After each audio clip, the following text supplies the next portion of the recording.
Madame, Monsieur, bonjour. Merci de nous rejoindre à la une de l'actualité. Le président de la République, Abdelmadjid Tebboune, a félicité la sélection nationale des locaux de football après sa victoire aux demi-finales de la Coupe arabe de la FIFA face au Maroc.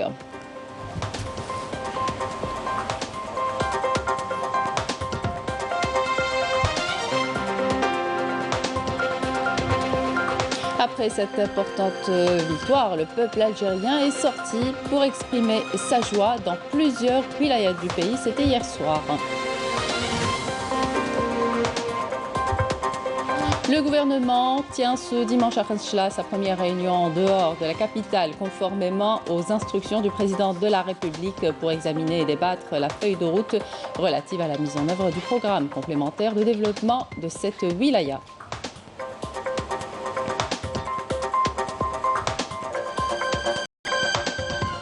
Et puis, deuxième jour des travaux du séminaire des chefs de mission et délégations techniques de la 19e édition des Jeux méditerranéens d'Oran, un séminaire pour veiller sur les derniers préparatifs de ces Jeux. Bienvenue à tous. Nous entamons cette édition avec les félicitations du président de la République, Abdelmadjid Tebboune, à la sélection nationale des locaux de football après sa victoire aux demi-finales de la Coupe arabe de la FIFA 2021 face au Maroc. Félicitations, 1,5 million de fois champion, a écrit le président Tebboune sur son compte Twitter à la suite de ce résultat. Les Verts rencontreront la sélection du Qatar, vainqueur des Émirats arabes unis, mercredi à 20h au stade d'El Toumama. La sélection algérienne s'est qualifiée donc hier soir pour les demi-finales grâce à une précieuse victoire face au Maroc. Et après cette importante victoire, le peuple algérien est sorti pour exprimer sa joie dans plusieurs wilayas du pays. Voilà d'appel.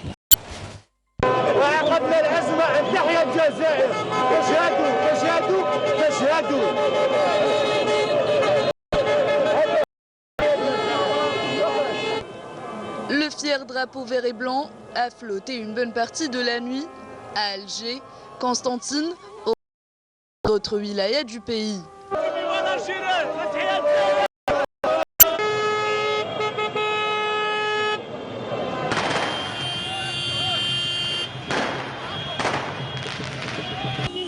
Les Algériens ont explosé de joie après le coup de sifflet final de cette rencontre face au Maroc, où les Verts se sont qualifiés pour les demi-finales de la Coupe arabe des Nations.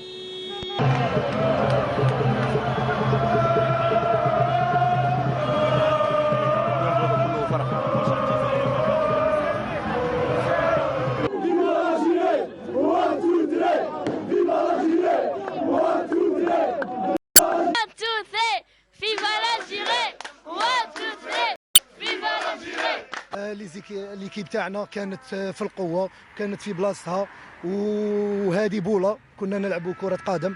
1 2 3 فيفا لالجيري 1 2 3 فيفا لالجيري. قدموا كاع شي عندهم خويا في المباراه وان شاء الله النهائي. مبروك فلسطين، مبروك فلسطين، مبروك فلسطين. ونقول لهم سواء بالA سواء بالB سواء بالC ديما نربحوكم.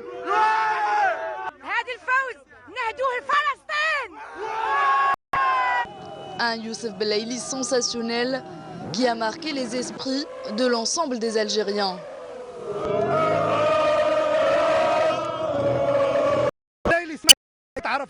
نسكت خير ما نهدرش. السلام عليكم، تحياتنا بلايلي. تحيا بلايلي وتحيا بلايلي. وفرحنا بالبيت تاع بلايلي، وان شاء الله الكاس تكون من نصيب الجزائر. هذاك احسن هدف في الدوريه، احسن هدف كاع في العالم هذاك.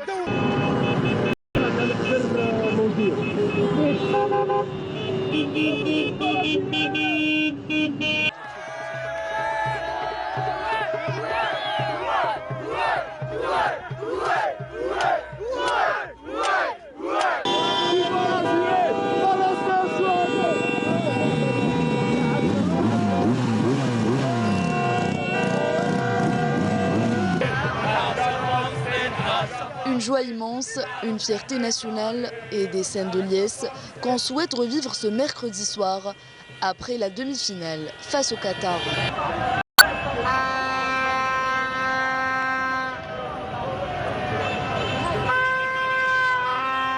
Et même ambiance de joie à Toulouse en France après la qualification de la sélection nationale des locaux de football aux demi-finales de la Coupe arabe de la FIFA 2021 face au Maroc. Regardez.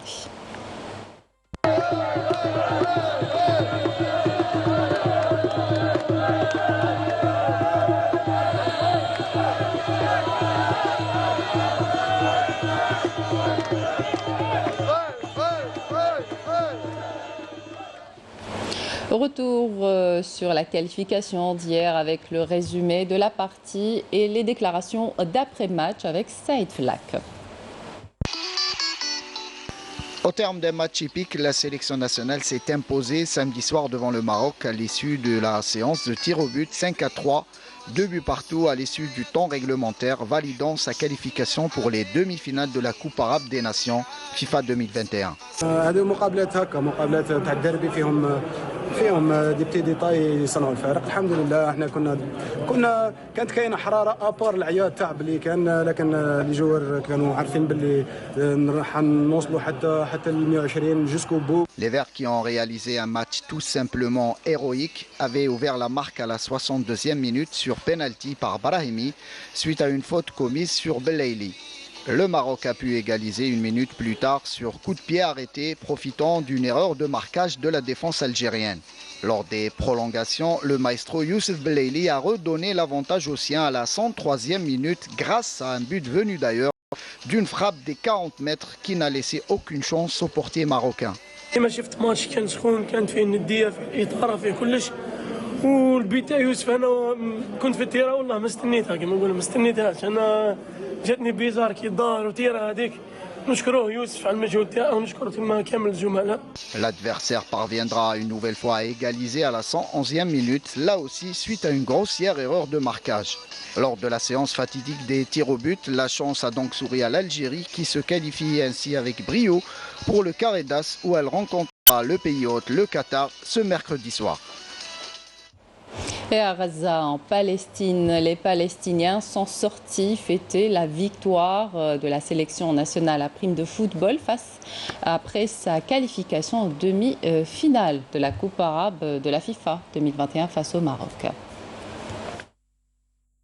احنا من قلب غزة المحاصرة رغم الحصار ورغم الظروف الصعبة العيشة، الفرحة مش سايعة قلوب الغزاويين، يعني قلوب الغزاويين سعيدة جدا، أطفال نساء شيوخ كله مبسوط جدا بهذه الفرحة. هذولا من غزة بنقول لبلد المليون شهيد 1000 تريليون مبروك، 1000 تريليون مبروك، ولكم من غزة كل الاحترام والتقدير. أنتم ليس شعب الجزائر، أنتم شعب فلسطين، نعشقكم بدمنا وبروحنا وبكل شيء. كل التحية للجزائر.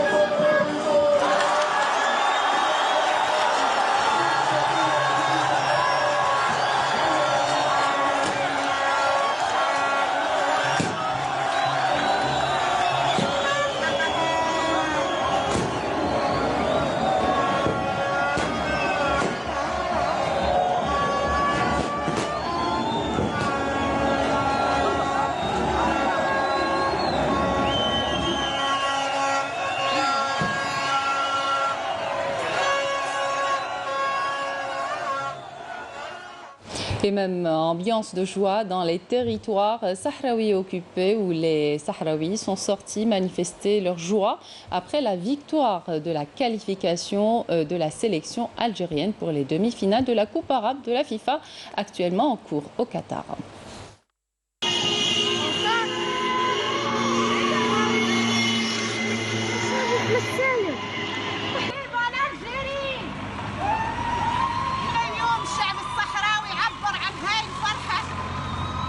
المنتخب الجزائري وهذا الشيء ما فاجئنا به، لا شيء معودنا عليه، طالبين من عند مولانا النصر، تابع النصر. 1 2 3 فيفا الجزائر، 1 2 3 فيفا الجزائر، 1 2 3 فيفا الجزائر. Le Premier ministre, ministre des Finances, Ayman Ben Abdelrahman, accompagné de membres du gouvernement, est arrivé ce matin à Khenchela en prévision de la réunion du gouvernement. Une réunion du gouvernement qui se tient en ce moment même au siège de la Wilaya sous la présidence. Elle est consacrée conformément aux instructions du président de la République, Al-Medjid Tebboune, à l'examen et au débat de la feuille de route relative à la mise en œuvre du programme complémentaire de développement de la Wilaya de Khenchela, approuvé récemment par le Conseil des ministres.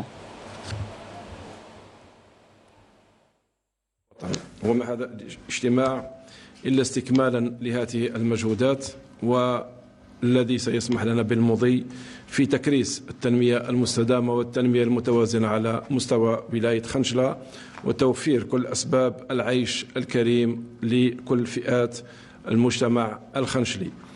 طبعا تبقى الاستثمارات العمومية هي المحرك الأساسي للتنمية كما لاحظتم، والمقاربة الآن هي مقاربة شاملة بحيث سوف ندفع بهذه الاستثمارات العمومية إلى المجالات الخالقة، وهذه الولاية التي تزخر بعدة ميادين وعدة مجالات سوف تسمح لها بالانطلاقة الفعلية نحو تنمية شاملة في كل المجالات.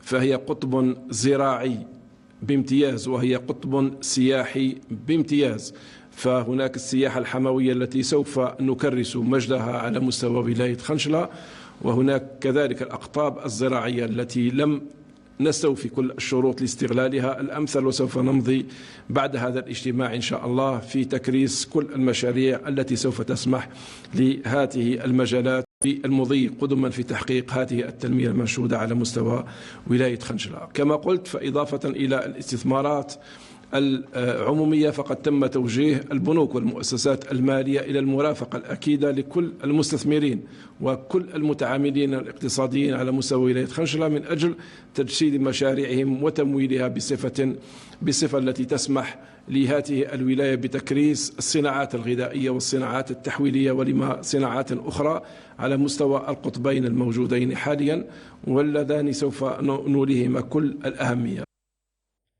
Donc la réunion du Conseil des ministres délocalisée pour la première fois conformément aux instructions du président de la République, elle se tient en ce moment même à Khenchela sous la présidence du Premier ministre des Finances, Ayman Ben Abdelrahman, avec nous en direct à partir de Khenchela, notre envoyé spécial Amel Bouarba.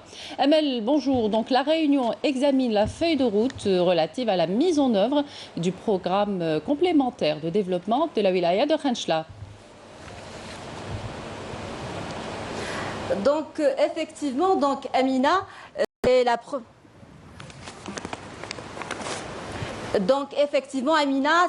première fois qu'une réunion du gouvernement est organisée hors de la capitale, et le choix de Khenchela n'est pas fortuit. Khenchela est justement l'une des wilayas les plus défavorisées en termes de projets de développement et d'investissement.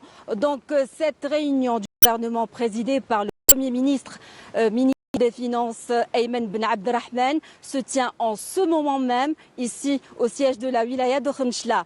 Cette réunion donc sera marquée par d'importantes décisions au profit de cette wilaya. Il s'agit notamment de relancer plusieurs projets qui étaient jusque-là gelés pour des blocages administratifs et bureaucratiques, notamment dans des secteurs vitaux pour cette wilaya qui est à vocation agricole, comme l'agriculture, le tourisme et également les travaux publics. Il s'agit donc de booster le développement local dans cette wilaya et d'améliorer les conditions de vie des habitants de Khenchela.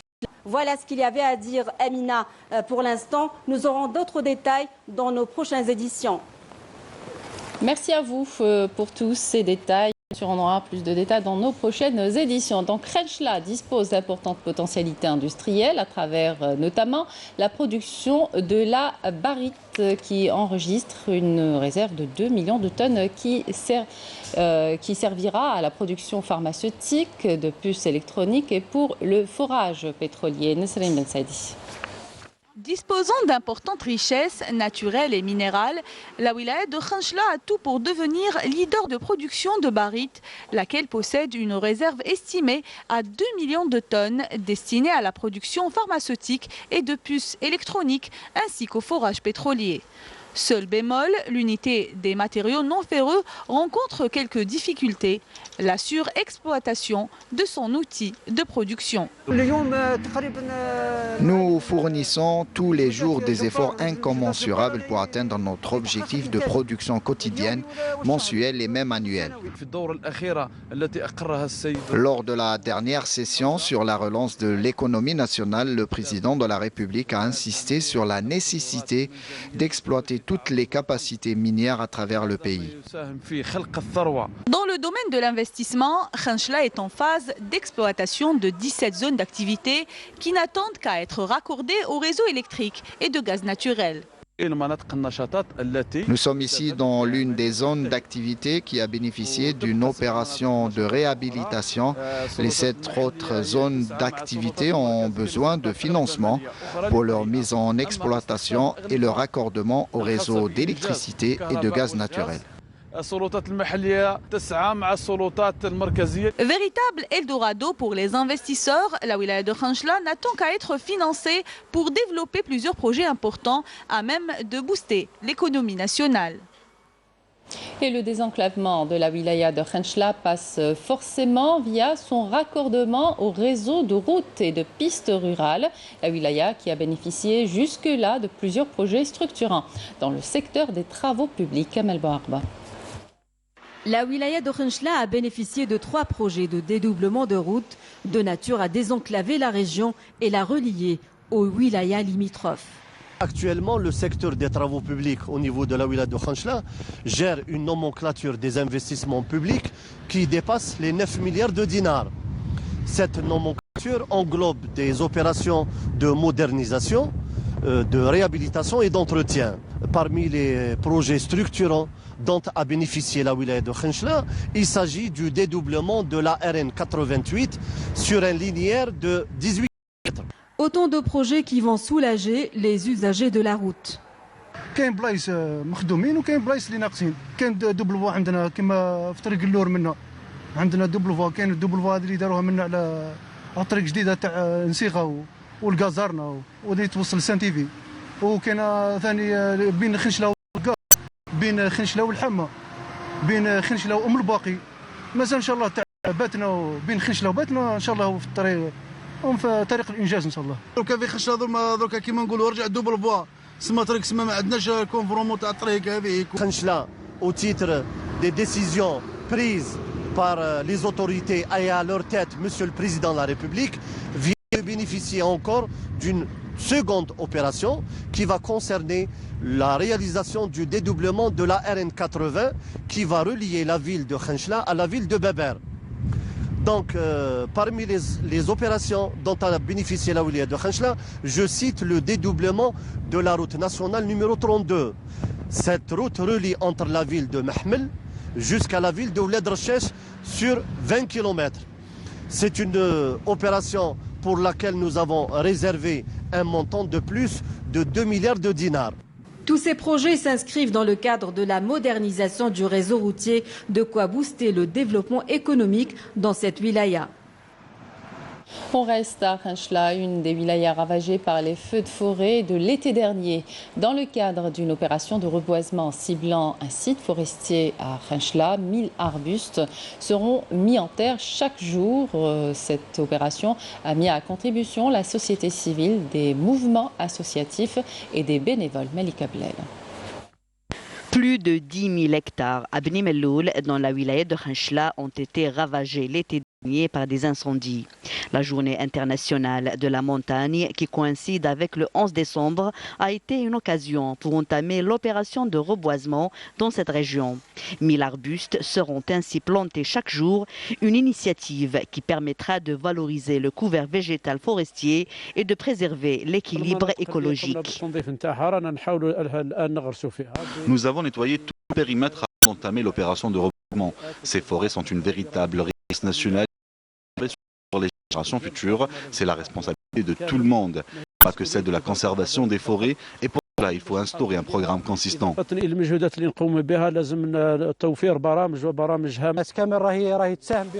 Tout le monde est concerné par cette opération de reboisement. Certains citoyens participent avec leurs propres moyens. Nous avons aussi des enfants qui sont venus aider. Cette initiative contribuera également à l'ancrage des valeurs de solidarité entre les différentes franges de la société. En effet, l'opération de reboisement a vu la participation d'un nombre important de bénévoles et de mouvements associatifs. Le but, c'est de planter 1000 arbustes chaque jour à travers cette opération. Nous espérons rendre à Khenchela toute sa verdure. Cette opération de reboisement s'inscrit dans le cadre du programme de réhabilitation des zones forestières affectées par les incendies qui ont touché plusieurs wilayas l'été dernier. Le ministre des Affaires étrangères et de la communauté nationale à l'étranger, Mtala Mamra, a conjointement présidé avec son homologue croate la cérémonie d'ouverture du forum d'affaires algéro-croate à Alger. Le forum permettra des échanges entre les hommes d'affaires des deux pays, d'autant qu'il va ouvrir de nouvelles perspectives en faveur des relations algéro-croates. Deuxième jour des travaux du séminaire des chefs de mission et délégations techniques de la 19e édition des Jeux méditerranéens d'Oran, un séminaire pour veiller sur les derniers préparatifs de ces Jeux. Et en direct avec nous à partir d'Oran, Mokhtar Hamani. Mokhtar, bonjour. Alors, quel est l'ordre du jour de cette deuxième journée du séminaire ? Oui, bonjour Amina. Eh bien, tout simplement, c'est la deuxième et dernière journée de ce séminaire qui se termine en beauté avec déjà tout d'abord à partir de 9h une séance plénière consacrée donc à la commission donc de transport, hébergement et restauration. Tous les délégués techniques des 25 nations qui prendront part, ajouté à celle de l'Algérie qui prendront part donc aux Jeux méditerranéens dans 194 jours, étaient conviés à cette séance plénière. Ensuite, on a eu droit à la séance plénière consacrée à la communication, opération, médias et identité des Jeux. Et actuellement, se déroule la conférence de presse où tous les organes de presse sont autour surtout de ces Jeux méditerranéens. Et pour avoir plus d'informations, pour terminer en beauté l'après-midi, il y aura une autre visite concernant le village méditerranéen. Voilà pour le programme de cette journée. Avec moi, un symbole du sport national et plus exactement du sport ici à Oran. La ville d'Oran, elle connaît très bien la ville d'Oran. Elle a été championne olympique sur le 1500 mètres, mais pas que. Championne méditerranéenne à Bari en 97. Je parle de Nouria Benidamerah qui est invitée d'honneur lors de ce séminaire. Elle va certainement nous donner ses impressions qui sont positives par rapport à ce séminaire qu'on considère comme la dernière ligne droite. Nouria Benidamerah, bonjour. Et surtout, quelles sont tes impressions, tes sentiments que l'Algérie et Oran, plus exactement, puisque ton mari est oranais, accueille ces Jeux méditerranéens? Oui, bonjour. Je suis très contente que hier et aujourd'hui, l'organisation de CJM est là, présent et satisfait et très content. C'est ça qui nous rend heureux et on est content parce que avant, c'est vrai que c'était pas vraiment l'idéal, mais sortant avec un sourire et moi personnellement, j'ai posé des questions est-ce que le premier responsable des Jeux méditerranéens était très souriant, me disant que bravo à l'Algérie. Et comme ça, l'Algérie et on est tous contents et c'est un plus pour notre pays et on est tous là, on est avec cœur à travailler pour la Méditerranée, pour l'Algérie, pour Oran, que ça soit... Très bien. Et qui de mieux que vous, championne olympique, championne méditerranéenne, pour lancer un message à la population oranaise et algérienne d'une manière générale? Oui, pour la population, surtout le peuple algérien, il faut être présent, il faut que ces Jeux-là réussissent. C'est notre but et c'est tout ça, c'est pour notre pays, l'Algérie. Voilà, pour notre pays, l'Algérie, on termine en beauté, donc ce direct à partir d'Oran. Merci. Merci à vous, Mokhtar Hamani. Je rappelle que vous étiez en direct avec nous à partir du séminaire des chefs de mission et délégués techniques de la 19e édition des Jeux méditerranéens. Et on reste à Oran. Les délégations étrangères se sont rendues hier sur les lieux où vont se dérouler les compétitions, dont le Palais des Sports Hamou Boutlilis. Sid Ahmed Bouraïb. Après une belle introduction où le CIGM affichait sa satisfaction, place aux visites sur le terrain et plus exactement sur les lieux où vont se dérouler les compétitions. Première station, le Palais des Sports Hamou Boutlilis qui a refait peau neuve pour la circonstance. Elle a également l'infrastructure à afficher ses beaux atouts. Vous avez vu il y a quelques mois, plus d'une année, et aujourd'hui c'est tout à fait différent. Il y a vraiment un progrès énorme et là aujourd'hui il est aux normes, tout est aux normes, c'est formidable. Donc bravo et félicitations à toute l'équipe. Là en tout cas au niveau du volleyball, il n'y a rien à dire, c'est parfait. Après il y a d'autres équipements, il y a d'autres sports, donc on va continuer la visite. C'est impressionnant aussi sur la qualité des installations et ce qui a été présenté aussi en termes d'infrastructures sportives. C'est des belles réalisations et je pense que ça sera un héritage important pour l'Algérie, enfin pour la ville d'Oran, par la suite pour organiser d'autres compétitions ou recevoir des événements importants. Voilà, donc jusqu'à présent, ce qu'on a vu pour la France, on est très satisfait. 45 ans après avoir réussi l'édition de 75, l'Algérie s'apprête à séduire de nouveau ses invités en leur proposant des infrastructures aux normes internationales. Nous avons eu plusieurs séances de travail avec la commission technique du CIGM pour parler de tous les points concernant l'organisation de ces Jeux. Donc pratiquement les commissions organisation sportive, infrastructure et équipement ont fait plusieurs séances de travail et même des visites sur site. Changement de décor cette fois-ci avec le joli centre équestre Antar Ben Shiddad, un site qui n'attend que la pose du sable pour être livré à temps. Un lieu qui sera l'attraction des Jeux et qui regroupera plusieurs sports de salle. Le Centre international des conventions Ahmed Ben Ahmed a été la dernière station de cette première journée, en attendant la suite des travaux pour la journée de dimanche. Comme vous l'avez constaté, Oran est bel et bien prête à accueillir l'événement. Les délégations sont ravies et ils prendront bel et bien part à la 19e édition des Jeux méditerranéens qui débuteront le 25 juin et prendront fin le 5 juillet. Et on termine avec ces scènes de liesse suite à la victoire de la sélection algérienne qui s'est qualifiée hier soir pour les demi-finales grâce à une précieuse victoire face au Maroc.